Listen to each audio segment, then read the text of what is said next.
امتحانوں سے پہلے دن اور رات کی سمتیں بدل جاتی ہیں، کبھی 1 گھنٹہ میلوں میں کٹتا ہے اور کبھی سارا دن ملی میٹر میں سکڑ جاتا ہے۔ امتحان سے قبل ہونے والی چھٹیاں ہو چکی تھیں۔ آفتاب کی شادی کا کارڈ ان چھٹیوں سے 2 دن پہلے آیا تھا۔ ہم سب نے اپنے اپنے کارڈ لیے اور کوثر نے سیمی کا کارڈ بھی لے لیا۔ آفتاب کے جانے کے بعد کچھ دیر تک اس کی شادی، دلہن کا نام، کارڈ کی پرنٹنگ، لفافے کا سائز، آفتاب کی شخصیت زیر بحث رہی۔ پھر امتحان، ڈیٹ شیٹ، نوٹس کی باتیں ہونے لگی۔ کسی نے سیمی جیسی بونگی لڑکی کا نام بھی نہ لیا۔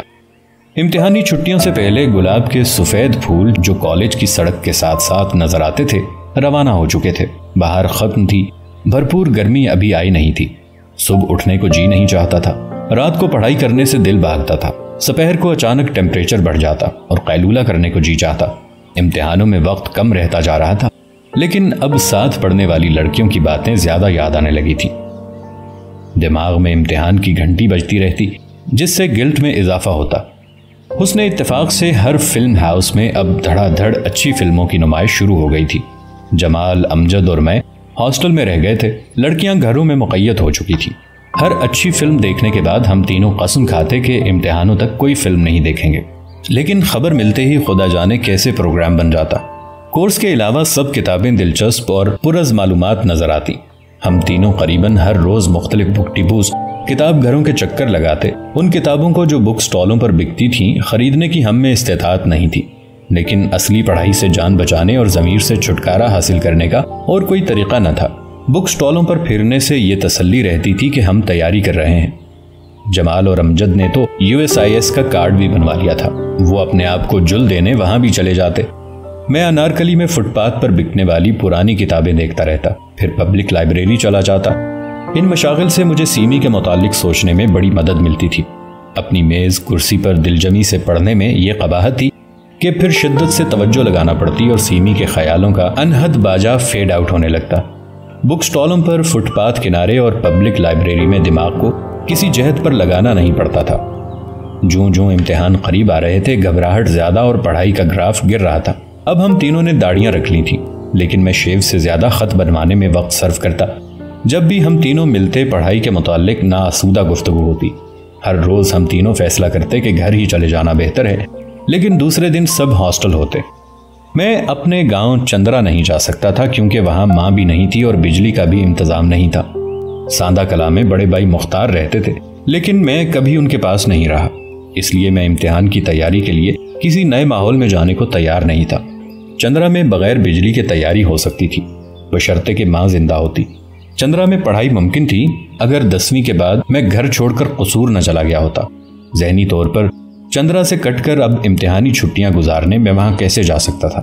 کئی بار مجھے خیال آیا کہ ماموں کے پاس قصور چلا جاؤں، وہ مجھے اوپر والی منزل میں کمرہ دیں گے، رات کو بلے شاہ کے مزار سے قوالیوں کی آواز آئے گی، صبح کے وقت ماموں گرم گرم پوریوں کا ناشتہ لائیں گے، سب میری پڑھائی کا فکر مجھ سے زیادہ کریں گے۔ لیکن اب مجھے ایسے ماحول سے وحشت ہوتی تھی۔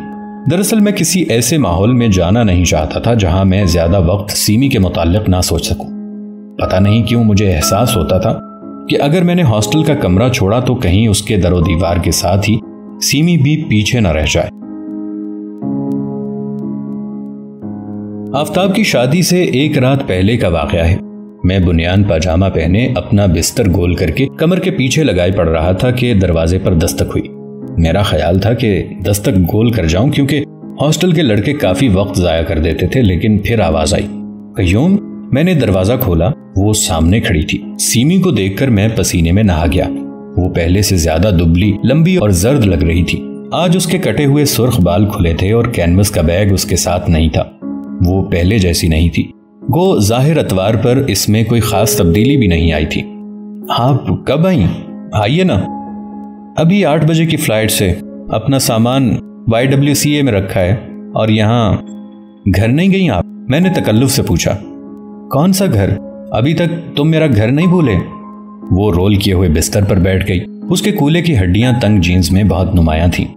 ویکینڈ کے لیے آئی ہوں، YW میں میری ایک دوست رہتی ہے، ویکینڈ کے لیے رکھ لے گی مجھے۔ مجھے سمجھ نہیں آ رہی تھی کہ اس سے کس موضوع پر بات کروں۔ آپ تو کالج سے ہی گئیں، بغیر ملے ملائے؟ جانا پڑتا ہے۔ میں نے اس بونگی ٹیڑھی کم شکل عاشق غیر کو دیکھا۔ کوئی خاص بات قابل ذکر نہیں تھی، لیکن پتہ نہیں میں ہر قیمت پر ہر موسم میں ہر قسم کے حالات میں اس کا اسیر تھا۔ تم بہت دبلے ہو گئے ہو، اب تم بانڈ فلمز میں ہیرو نہیں بن سکتے۔ یہ لمحہ عرض حال کا تھا، لیکن جتنی جلدی اس نے میرے متعلق یہ جملہ کہا تھا اتنی ہی سرعت سے وہ غائب ہو گئی۔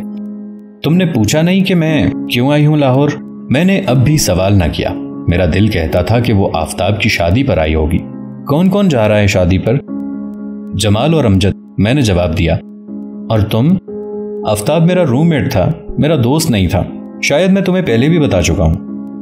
مجھے کوثر نے کارڈ بھیجا تھا، کمینی، کبھی خط نہیں لکھا اور کارڈ پوسٹ کر دیا۔ قیوم تم مانو گے تو نہیں، لیکن مجھے پتا چل گیا تھا پہلے ہی کہ اس کی شادی کس دن ہوگی۔ میں نے کارڈ ملنے سے بہت پہلے کل کی تاریخ اپنی نوٹ بک میں لکھی تھی۔ اس نے نوٹ بک دکھانے کے لیے بیگ تلاش کیا۔ افسوس میں نوٹ بک کینوس والے بیگ میں بھول آئی ہوں۔ تمہیں کیسے شک تھا؟ کیسے؟ بس مجھے معلوم تھا کہ وہ 14 تاریخ کو شادی کرے گا۔ 14 تاریخ اتوار کا دن۔ آسمان پر ہلکے ہلکے بادل ہوں گے اور اس کی شادی کی رات کو بارش ہوگی، گرج چمک کے ساتھ۔ تم جاؤ گے نا اس کی شادی پر؟ کس لیے؟ میں وہاں کسی کو نہیں جانتا، میں وہاں جا کر کیا کروں گا؟ تمہیں جانا پڑے گا قیوم، میری خاطر۔ دیکھو میں پنڈی سے محض اسی لیے آئی ہوں، تم مجھے آ کر بتانا اس کی دلہن کیسی ہے۔